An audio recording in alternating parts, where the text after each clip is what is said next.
పెట్టి వస్తాదులు తమని చంపటానికి వస్తున్నాడని భయపడి ముసలమ్మ భుజముల మీదనుంచి కిందికి దూకి పారిపోయినారు. ముసలమ్మ చెట్టు వద్దకు వెళ్లగా చెట్టుకు కట్టిన ఏనుగుల మూట కొమ్మకు బరువై కొమ్మ విరుగుటకు సిద్ధమవగా ముసలమ్మ తల వెంట్రుక ఒకటి తీసి చెట్టుకొమ్మకు పోటీ ఉంచింది. ఆకాశ మార్గాన పోతూ ఉన్న గడన పక్షి ఏనుగుల మూటను చూసి ఆహారం దొరికిందని సంతోషించి మూటను ఆత్రంగా తన్నుకుపోయింది. కొంత దూరం పోగా పోగా బరువు జాస్త్యాయి ఆ మూట జారి కింద పడసాగింది. ఒక రాజకుమార్తె తలంటి పోసుకుని మేడమీద తలపై కెత్తి జుట్టు ఆరబెట్టుకుంటూ ఉండగా ఏనుగుల మూట ఆమె కంటోపడింది.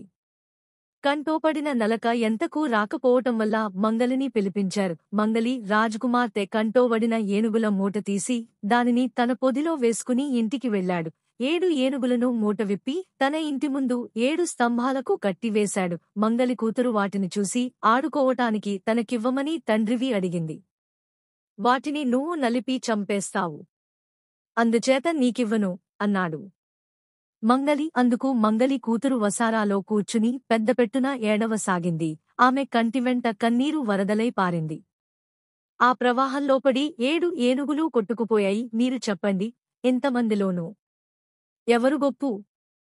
ముసలమ్మ, మనమడా, రాజుకూతురా, మంగలాడా, మంగతాడి కూతురా?